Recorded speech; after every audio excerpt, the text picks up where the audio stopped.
On this all-new episode of Nightlife, we relive the heavyweight matchup between the Boston Bruins and your Golden Knights. Up to the blue, enters the zone with Theodore, got it to him, feeding right, a shot, score! The finish by Dorofeev, bottom of the right circle. The Knights finally score a beauty, and it's 3-3. Plus, we get you ready for Four Nations Puck Drop by talking with some of the VGK stars representing their countries. You know, it's a great opportunity just to be able to represent your country, and there's so many players deserving of going, and yeah, just pure excitement. Hear from the captain and others about what this tournament means to them. You know, you're representing a whole country and the pride that comes with that. In my time in the league, we've never had it, and I'm 32 years old, so just even for an event to be on, but let alone to be on it, was pretty exciting. All of that and more this week on Nightlife.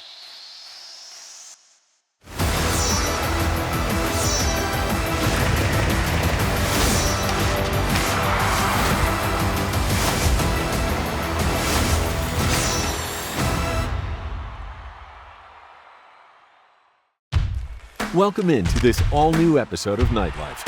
Coming off a big win against the New Jersey Devils, the Golden Knights look to head into the Four Nations break on a high note with a huge matchup against the Boston Bruins.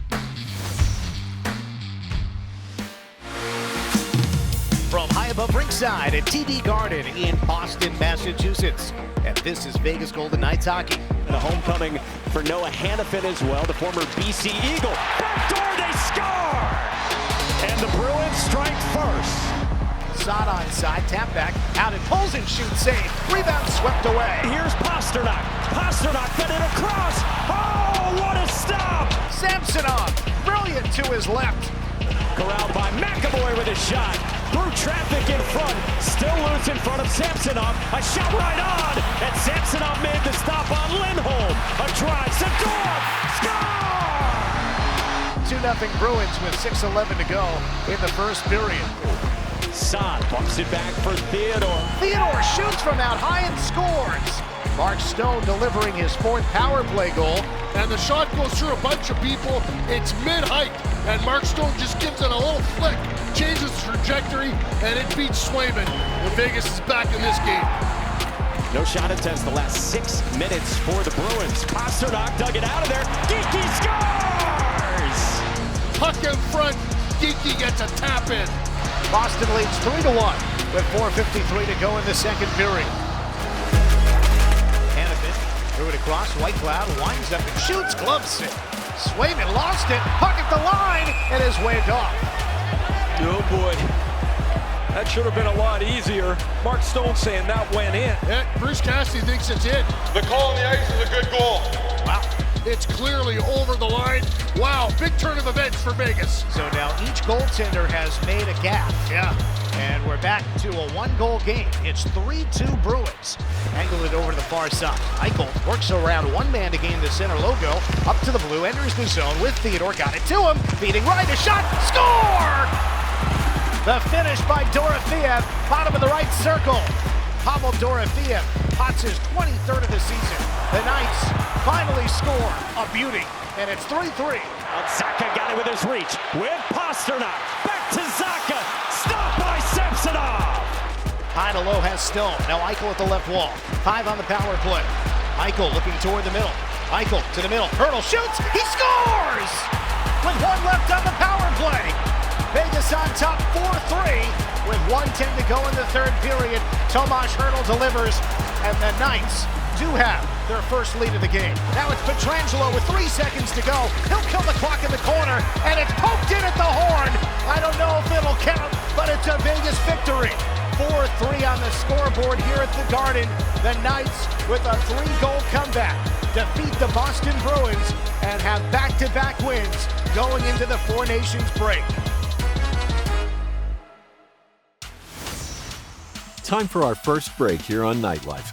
Coming up next, we sit down with Noah Hanifin as he gets ready to represent Team USA in the upcoming Four Nations face-off. Playing for something bigger than yourself, and it's been a long time since you've had a true best on best. The fans are excited about it, and I think for all the players, it's just cool to come together for a few weeks, and guys you played with in the past and had good experiences with, just to get out there and compete. Don't go anywhere. Nightlife on Scripps Sports. We'll be right back. Welcome back to Nightlife. Next season, we'll take a little break for the Four Nations tournament. This is a great stage for the best on best in what we all believe is the best sport. Bill Guerin has been named General Manager of Team USA for the 2025 Four Nations Face-Off. This is the opportunity of a lifetime. Each nation is going to announce the first 6 players on June 28th. This is something that we've been waiting for a long time. The talent level is through the roof. Everybody on this team is a star. At any level to represent your country, it's a big honor. Every team is going to have great players. Four Nations is a dream come true. There's going to be some very difficult decisions. It is a great challenge to have. These are short tournaments. There's no practice time. We need the buy-in. We need guys to accept roles. We hit the ground running, and it's game time. We have to name 6 players. I invited everybody to Minnesota. I felt it was really important that we get together in person. We'll do the best we can in narrowing it down. It's not going to be easy. Thanks again, fellas, for making the trip in. What are your thoughts on the first 6 here? One of the questions we asked was, what's our competitive advantage? And then what do we value? What does it mean to be an American? We talked about work ethic, resilience, courage, and care for your teammates. And those are American values. Mike is a leader. He's crystal clear. We're going to play with speed, with skill, and with will. He gives it to you right between the eyes. I look at a group that's going to play a 201-foot game. And that 1 foot being in all the intangibles that we're talking about. Who represents that for us? We got to have guys that are willing to accept the role. A willingness to sacrifice or pay the price to play the game a certain way. And checking your ego at the door.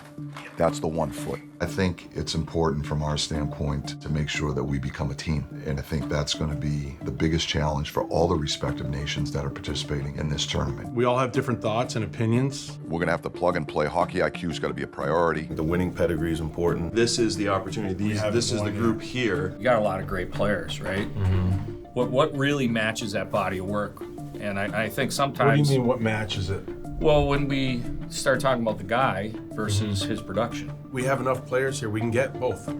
Yes. We don't have to sacrifice something to get another thing. Yes. We have guys that deliver yes. on both sides. We just had some great discussions. This is a partnership in the true sense of the word between the management team and the coaching staff and the players. We're excited about the guys that we're gonna name.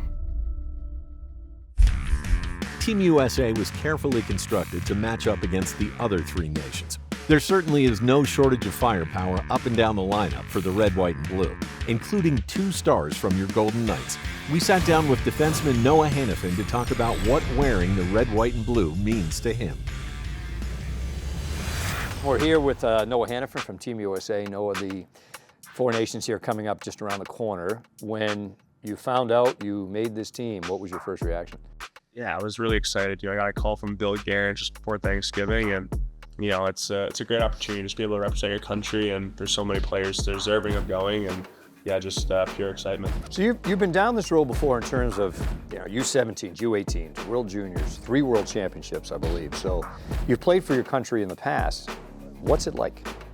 It's awesome. It's cool too when you have a bunch of guys from different teams that are playing for a common goal and playing for something bigger than yourself. And it's been a long time since you've had a true best on best. The fans are excited about it, and I think for all the players, it's just cool to come together for a few weeks and guys you play with in the past and had good experiences with, just to get out there and compete. You guys already talked about it, your old buddies, that former teams, and now you're going to be back together again. Yeah, no, a bunch of guys from the U.S. team have kind of connected and reached out, so everyone seems really excited about it. I played with Matthew Tkachuk for a long time in Calgary. We grew up together, so I've known him for quite a long time. We're real excited to play together, and Brady, so it should be fun. Is it going to be strange to be playing against your own teammates in the middle of the season? Yeah, it's definitely weird and something I've never done before, so I think it'll be a little different, but I think it's like anything, you kind of get into that mindset and you just compete and get into the flow of the game, but it'll be a little different for sure, and I think everyone's looking for some bragging rights. Has the chirping already started? Nah, not too much. Really been chirping's been Bruce. He's been chirping quite a bit. He's been chirping me and Jack, but the guys haven't really started too much, but I think it'll probably ramp up. What does Bruce have to say? What's his 2 cents he's thrown at you? Oh, no, I think Canada and U.S., I think we have that rivalry and we want to beat each other pretty bad, so he's just always giving it to us, but And I'm sure it's the same way for Finland, Sweden. That they have that rivalry too. So it's going to be a lot of fun. I'm sure people watching will be in store for some good hockey. Time for a short break here on Nightlife. Coming up next, hear from Jack Eichel, who is also set to represent Team USA. I've been very fortunate to have had the chance to do it and play in different environments and in different countries, and never gets less special. Us as USA hockey players take a lot of pride in that, and I know I sure do. Don't go anywhere. Nightlife will be right back.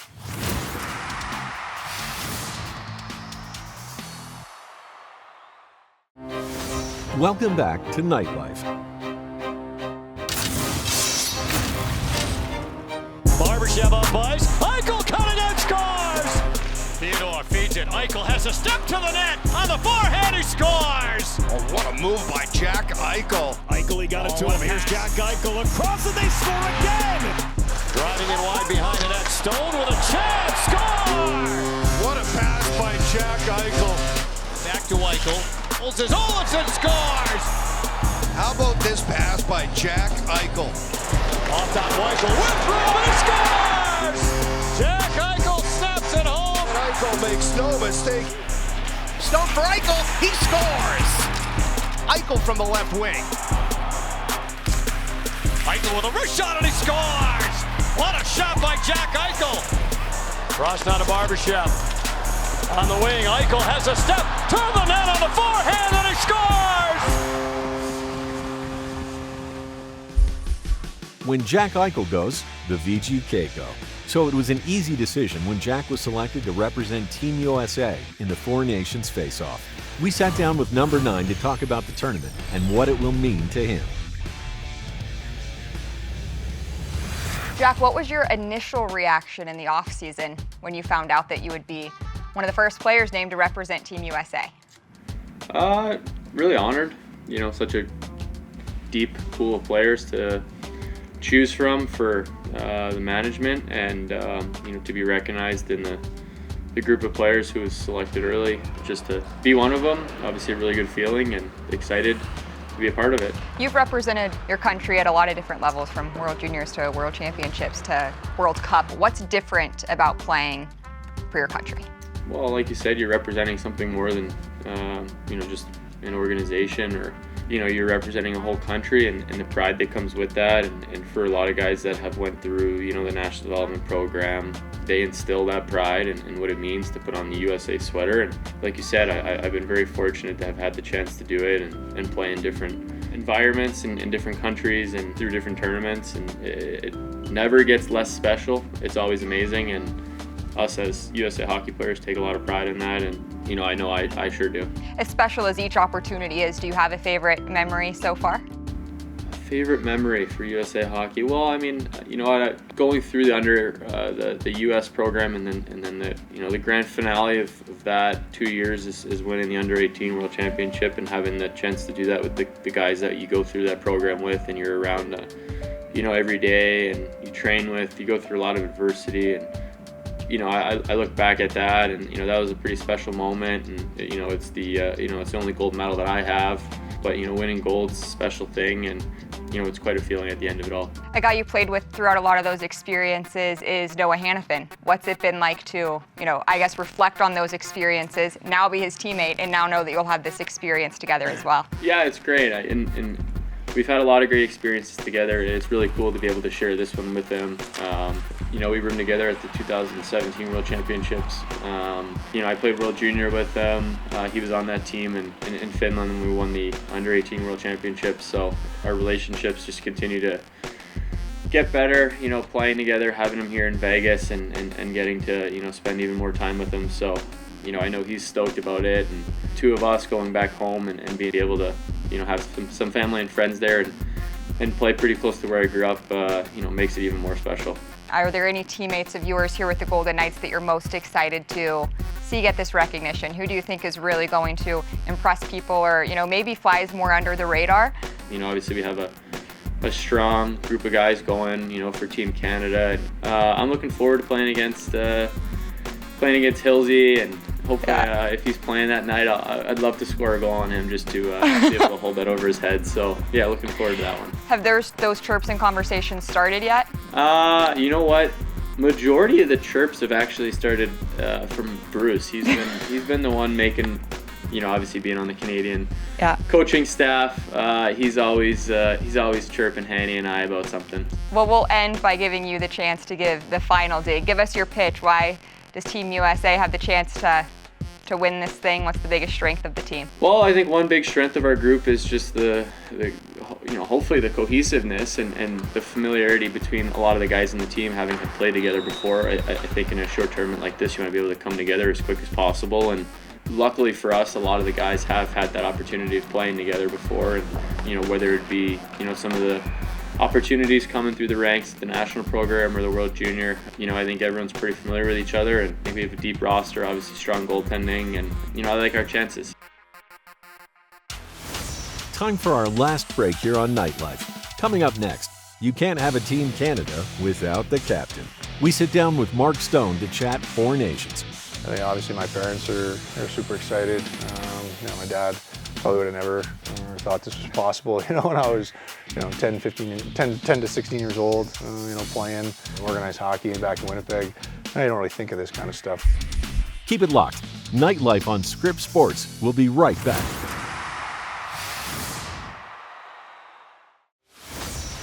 Welcome back to Nightlife. When it comes to building a team based on talent and leadership, there are few stronger options than Mark Stone. The Golden Knights captain was selected to represent Canada in the Four Nations face-off, and we sat down with him to talk about representing the Red Maple Leaf. Mark, just want to talk to you about your initial thoughts when you were named to the team. Yeah, really just excited. I've been in the league since I think 14, and the year before that was the last time we had a best on best. So in my time in the league, we've never had it, and I'm 32 years old, so it's feels like a long time coming, just even for an event to be on, but let alone to be on it was pretty exciting. And for you coming into the season, is that something a player puts on their radar? Yeah, it's definitely on my radar. I wasn't really thinking too much about it, but it's kind of one of those things like just play well. If they want you, they want you. If not, I totally understand with the depth and the amount of top end players are coming out of Canada still to the day, but definitely wanted to be on the team, and I'd be lying if I was sitting in Bahamas drinking a pina colada. I'd be missing it, and I'd be lying if I said I didn't want to be there. Obviously you're going to be able to look back. I know your children are young right now, but is it something kind of you think maybe you can share? This is a cool experience that Dad got to do. Yeah, I hope so. Obviously my daughters are really young, but even now my oldest is so excited to come to the games. She's always asking whenever I put the suit on. She's saying, that's the indicator. Daddy go to hockey, I go watch Daddy hockey. It's like she's starting to really understand it, really excited to come to games. So it's kind of what keeps me pushing is I want my kids to remember what I did for a living. I hope they remember that Dad was actually good at it.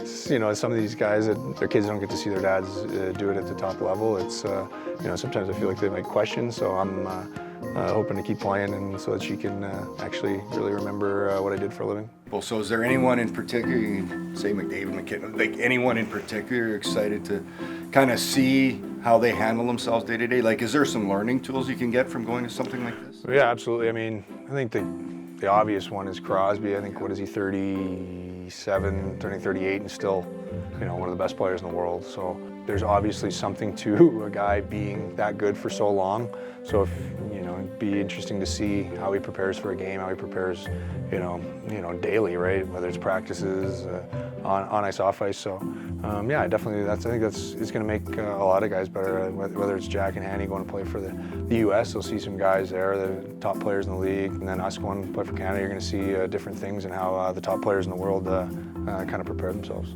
And everybody talks about the memories. It goes beyond for family for you. Who was the first person you told? Who's excited? Who do you have maybe coming to the tournament?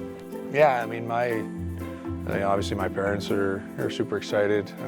My dad probably would have never thought this was possible. When I was 10 to 16 years old, playing, what was it, organized hockey back in Winnipeg. I don't really think of this kind of stuff, right? And, I was however old when Sidney Crosby started playing in the NHL, and, it's going to be interesting, pretty cool for my parents, my family, my friends to see me play on the same team as him.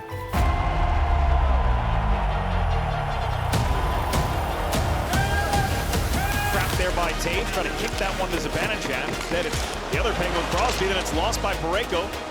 Turned over, and Stone sends Crosby up the right wing. McKinnon heading to the goal as well. Crosby defends to the front, and they score! Crosby held off Forsling, sets up Stone.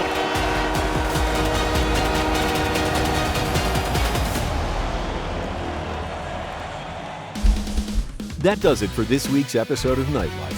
The Four Nations Face-Off is off and running, and so are we. Make sure to tune in next week for more Four Nations content. Until then, VGK faithful, we'll see you next time, right here on Script Sports.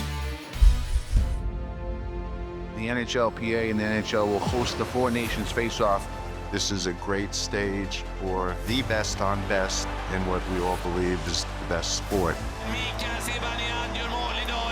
Lucas Raymond, pang bom! William Nylander, Kogninovic Arena! Kachuk with a shot, he scores!